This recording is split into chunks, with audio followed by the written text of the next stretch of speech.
Bata. Ano sa dito ba? Estudyante ito, paningkamo to. Kaya may aral daw sa mga assignment. Oo.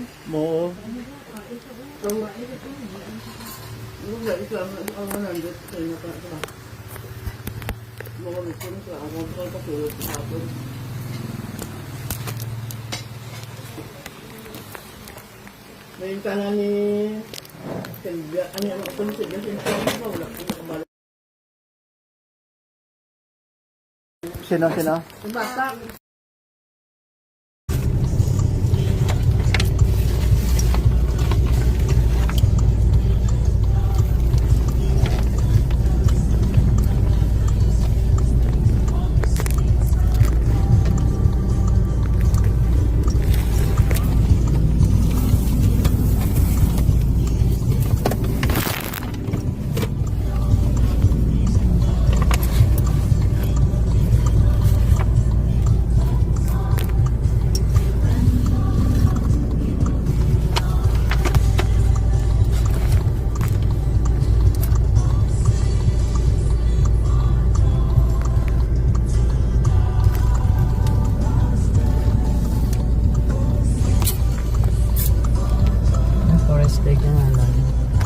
Ato lang sa gawas.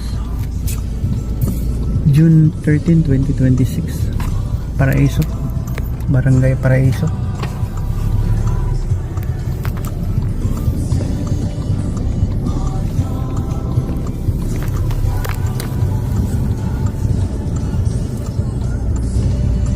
Panahon ka lang mahal. Dito sa... Nako. Kay Chape, Mauna lang ko siguro. Ako din na kay Chape. Ay, sige, okay. Ayan. Yeah, okay.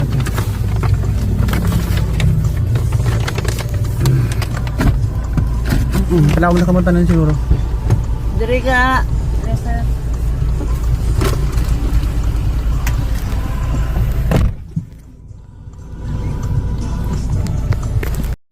Ano sa dito ba?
My God, my Savior, has ransomed me, and like a flood, His mercy reigns, unending love, amazing grace.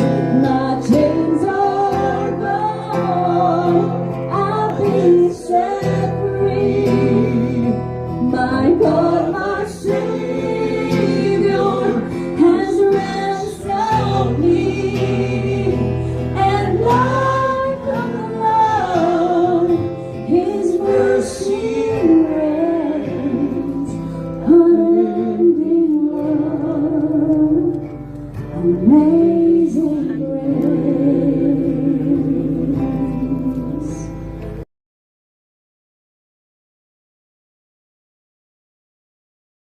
beautiful time of celebrating the life of Tita Alma. Indeed, you are the source and the fountain of life, the immeasurable grace and mercy. Ikaw ang nagbigay at ikaw din ang may karapatan at may kapangyarihan na magbawi. Thank you that today we are celebrating this gift of life as your people. Salamat po kung paano po kayo mangusap sa bawat isa sa amin sa umagang ito. Praise and bless your holy name. The Holy Spirit will be silently but powerfully be talking to each one. And your name will be magnified and be glorified in the life of your people. In the mighty name of Jesus we pray. Amen. And amen. Let's all be seated, please. Mapo po tayong lahat.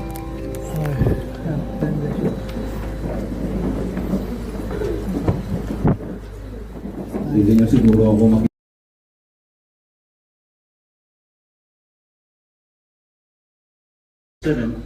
Death is an appointment na hindi pwedeng iwasan.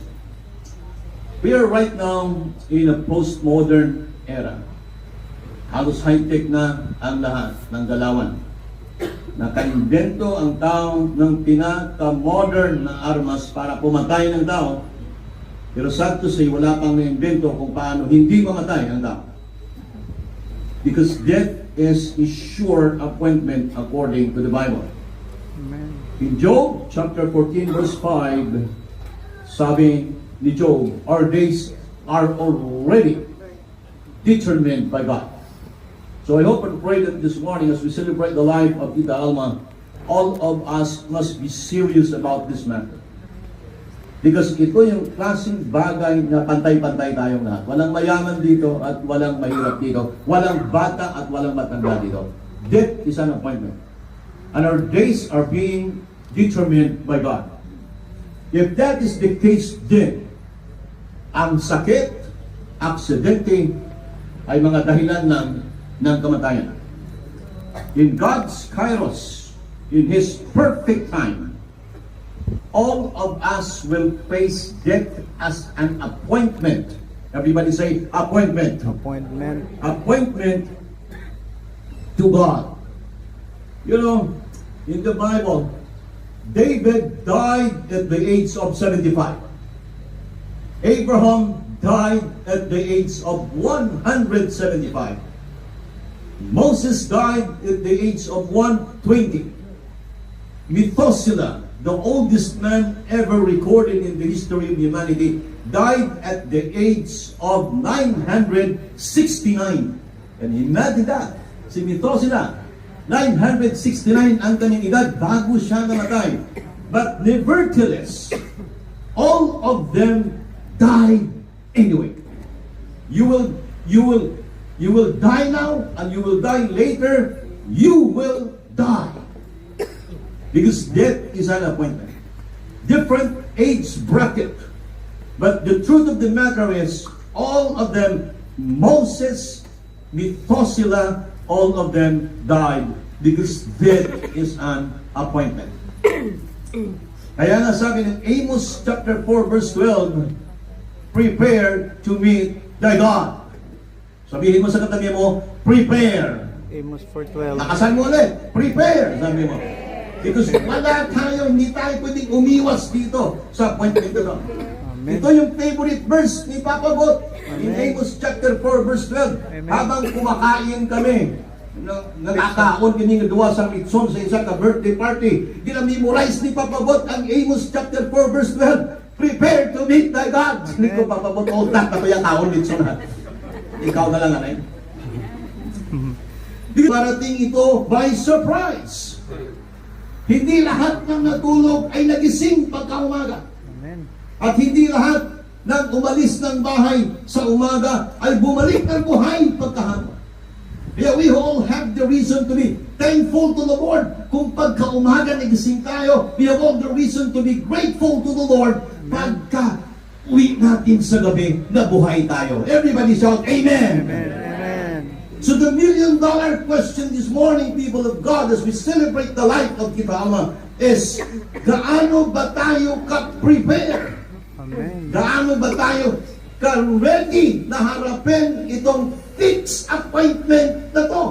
Kasi dumarating ito sa buhay natin, minsan by surprise. Walang bata dito. We can see the lapida over there around us. May bata dito, may matanda dito, may professional dito, may hindi professional dito, may mayaman dito, may mahirap dito. Death is an appointment.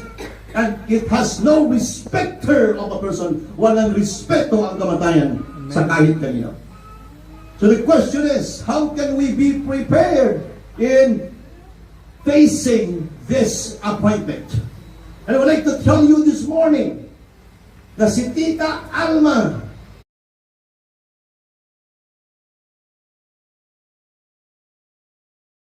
it's not according to the church.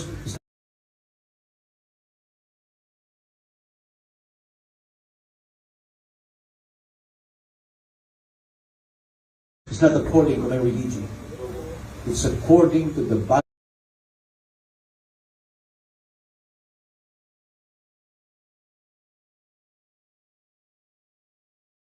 Beautiful time of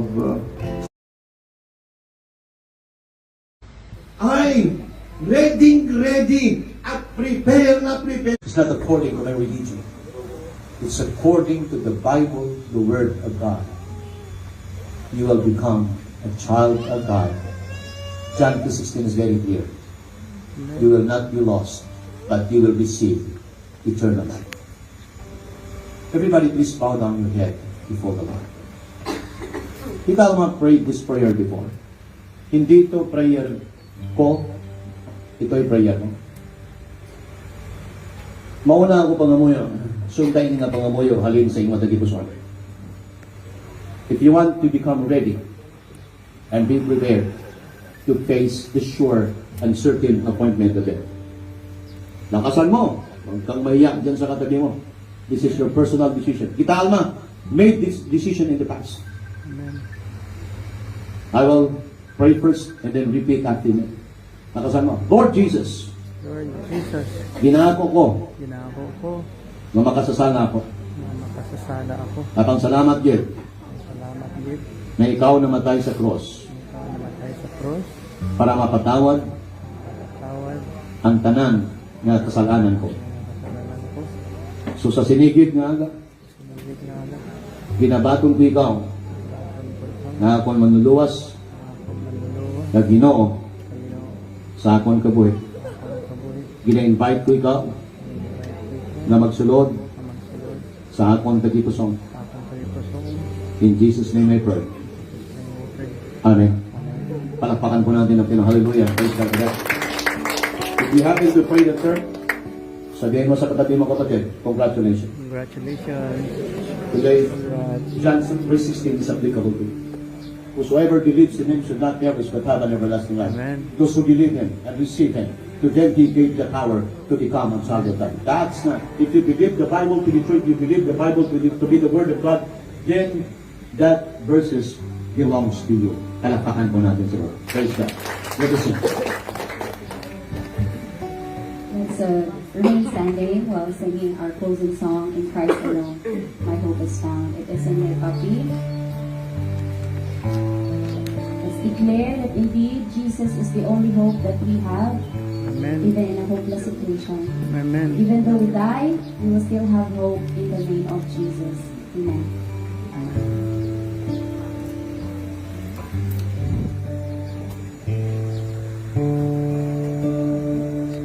In Christ alone, my hope is found. Here is my life, my strength, my song. This cornerstone, this solid ground, firm through the fiercest drought and storm. What heights of love, what depths of peace, when fears are stilled, when striving cease. My comforter, my all in all, here in the love of Christ I stand.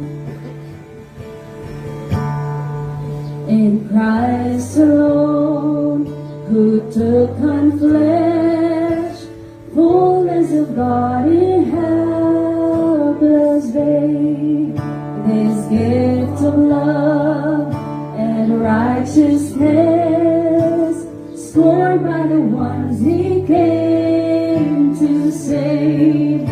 Till on the cross, as Jesus died, the wrath of God was satisfied.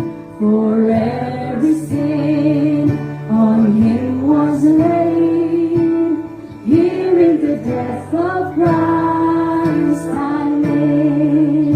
There in the ground his body lay. Light of the world by darkness lay. Itong appointment na to, palakpakan po natin ang Panginoon. Hallelujah. It's not according to the church, it's not according to my religion. It's according to the Is mine, bought with the precious blood of Christ.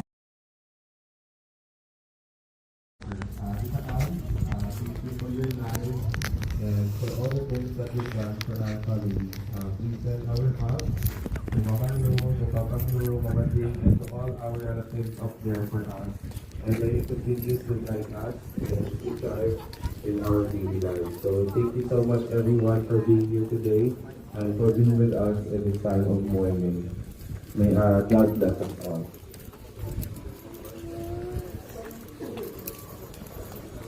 Thank you so much for Sir Christian. At this point, let's proceed to our last viewing and flower offering. For the sequence of our last viewing and flower offering, mauna po ang kaibigan ng pamilya. Nasusundan po ng mga kamag-anak at ang pinunuli po ang kanilang immediate family. Again po, akin pong inaanyayahan mga kaibigan ni Ma'am Alma na maaari na kayong pumila sa harap para sa tinglas, viewing and flower offering. Nasusundan po ng mga kamag-anak.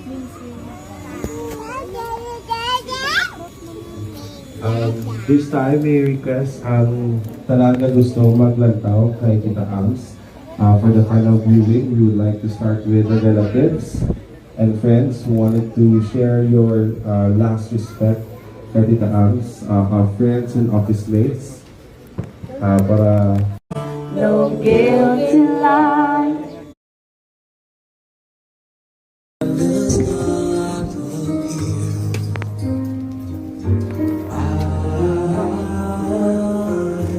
Ang paborito sa mga versikulo, tapakat. Mas part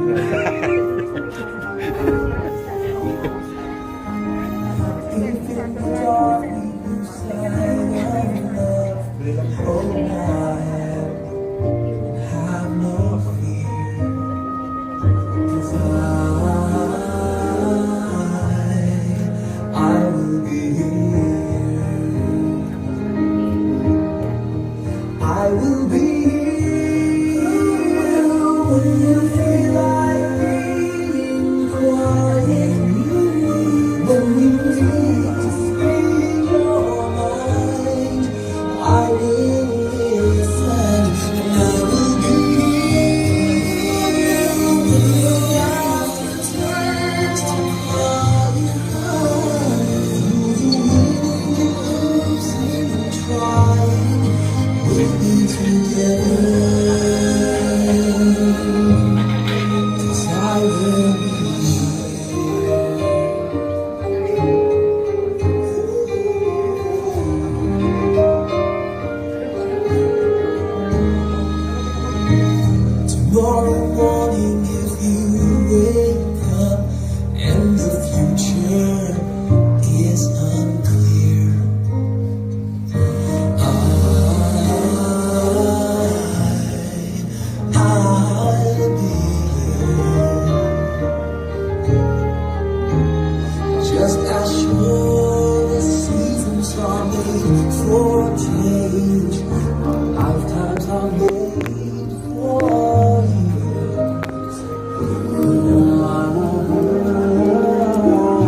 no fear in death.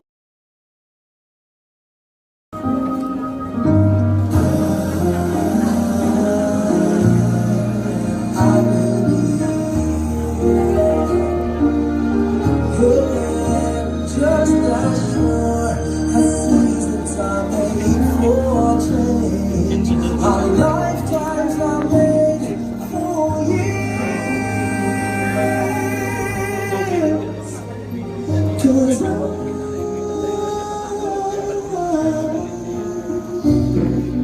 I will be here, we'll be together. After some relatives and friends, sunod yun ang mga Flores family, mga pamangkins, and apos.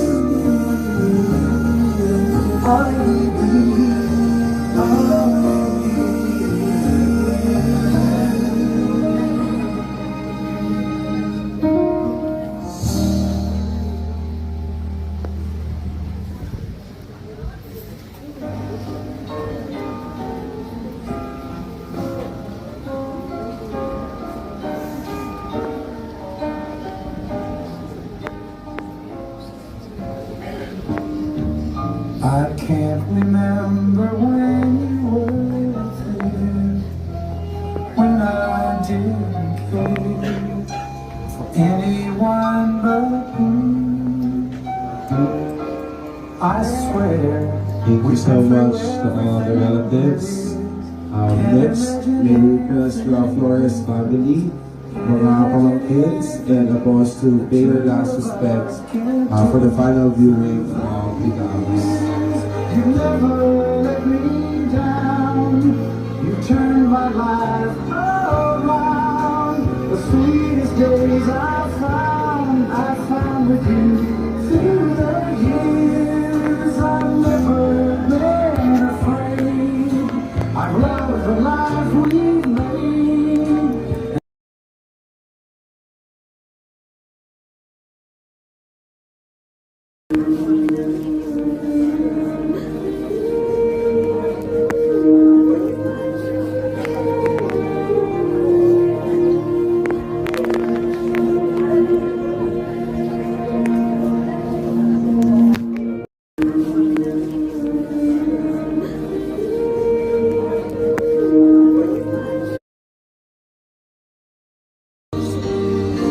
You raise me up to walk on stormy seas.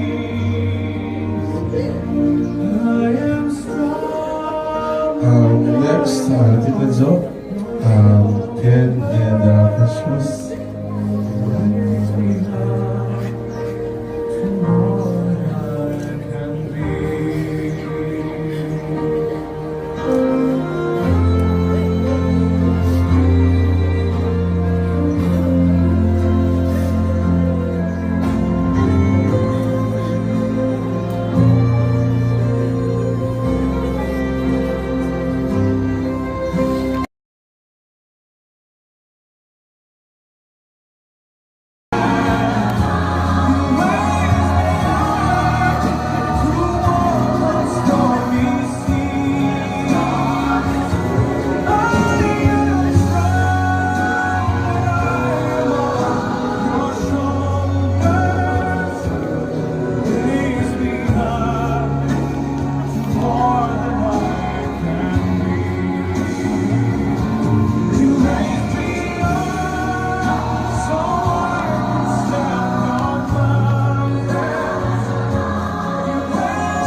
Next up, ang mga Agreda family, mga relatives sa Agreda family.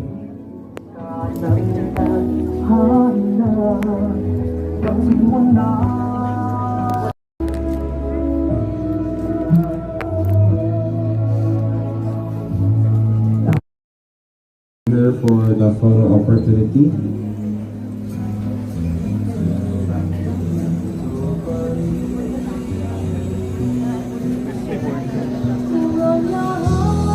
Again, calling other friends and co-workers into the arms.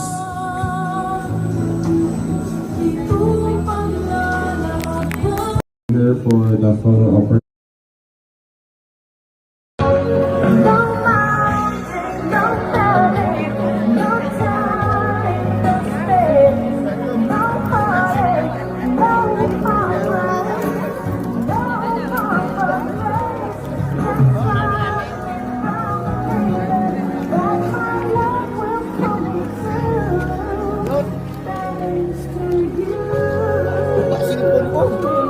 Mga gadok.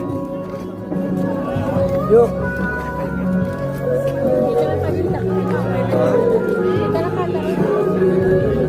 Si ano gali pa pabot ang magulang niya, taga Iloilo, classmate ni Tita. Best friend niya. Best friend niya.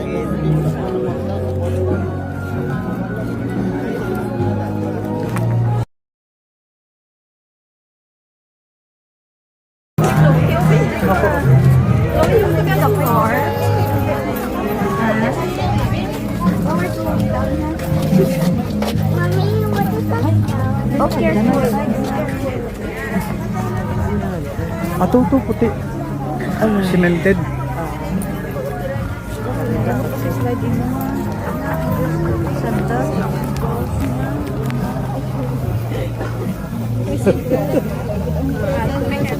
Ako para.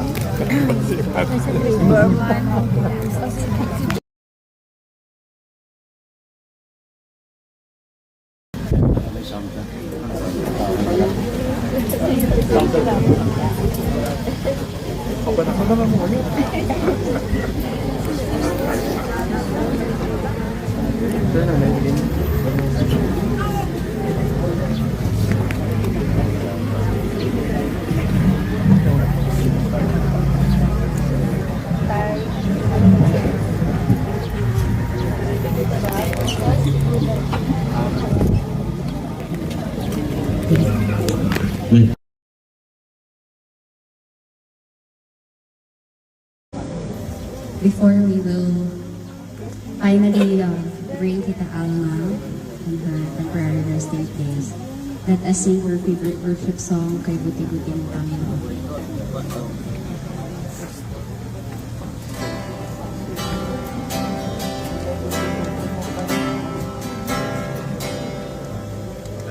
Buti-buti mo, Panginoon,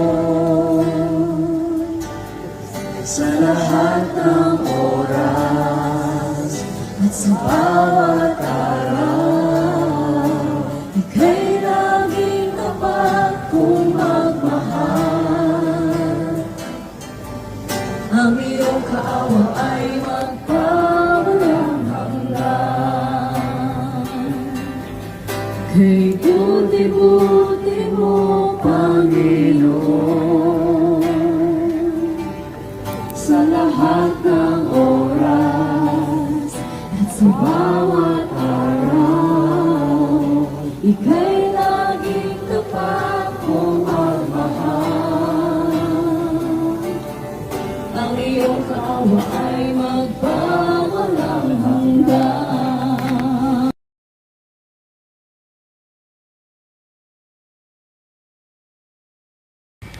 We would like to offer the last viewing only and exclusively for the immediate family, the sisters and Kajo and Ken and family.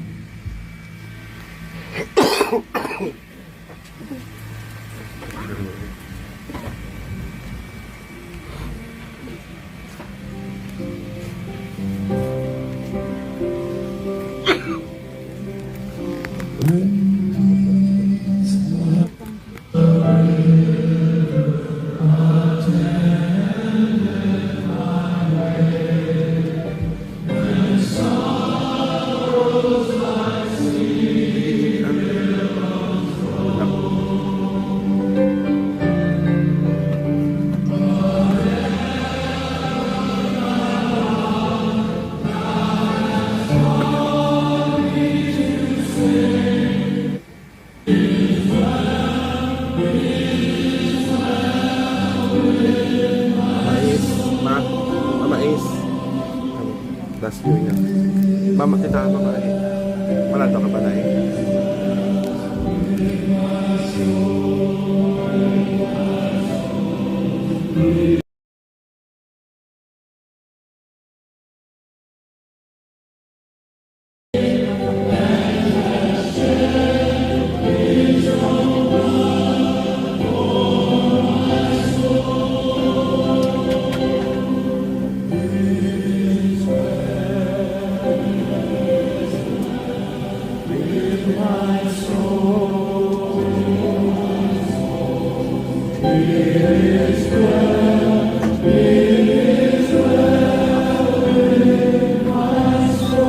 Saki.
February 28, 1948 si Papang.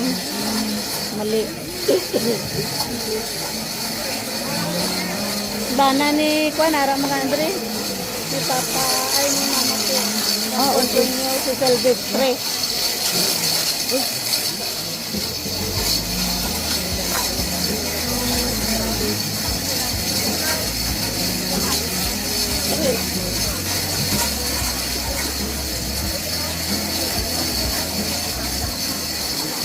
Si Lola Manding, si Lolo Angel.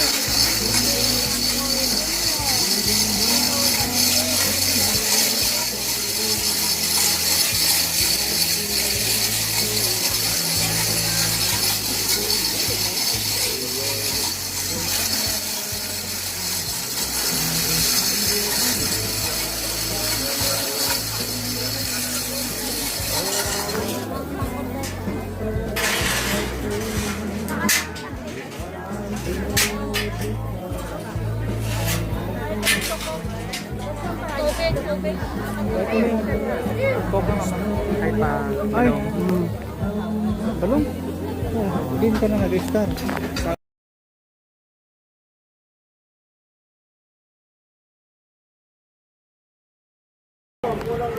Tama. Oh, bakal ko battery. Ha? Ilang ko 8 ni. Ilang tago alam na.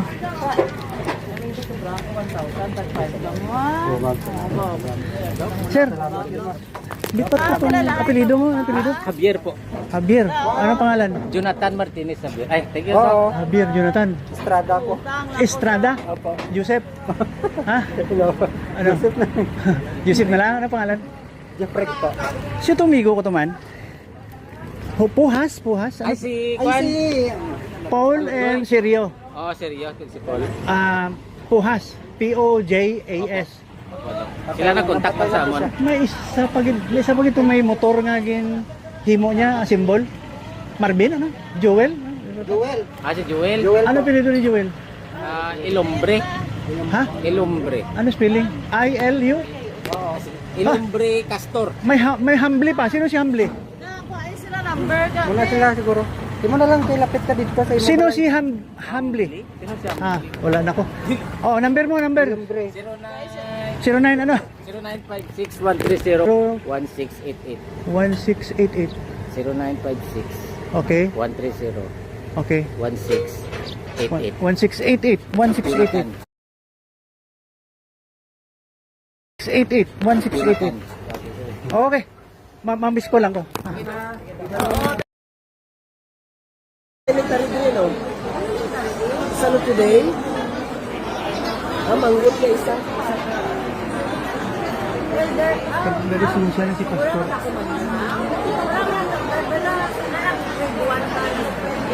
Ang magulang ko, yung sa bayan ko sa kinder, yung pakasal mo na ko. Kailan ko po mama.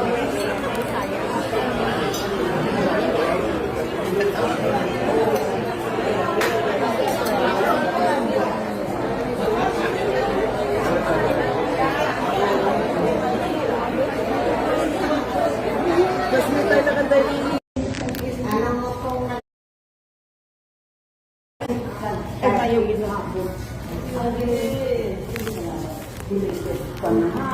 congratulations ako, hindi ko kondolensya.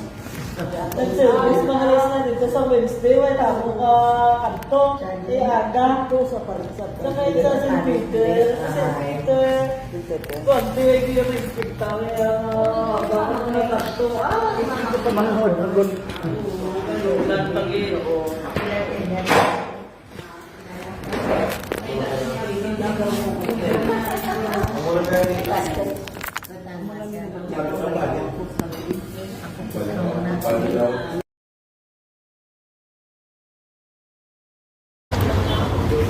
Kumala sa Radtech, no?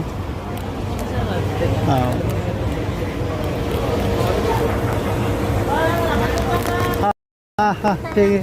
Andam lang ka, Ante, ganda. Hindi sa lakyan nila. Kumala sa Radtech, no?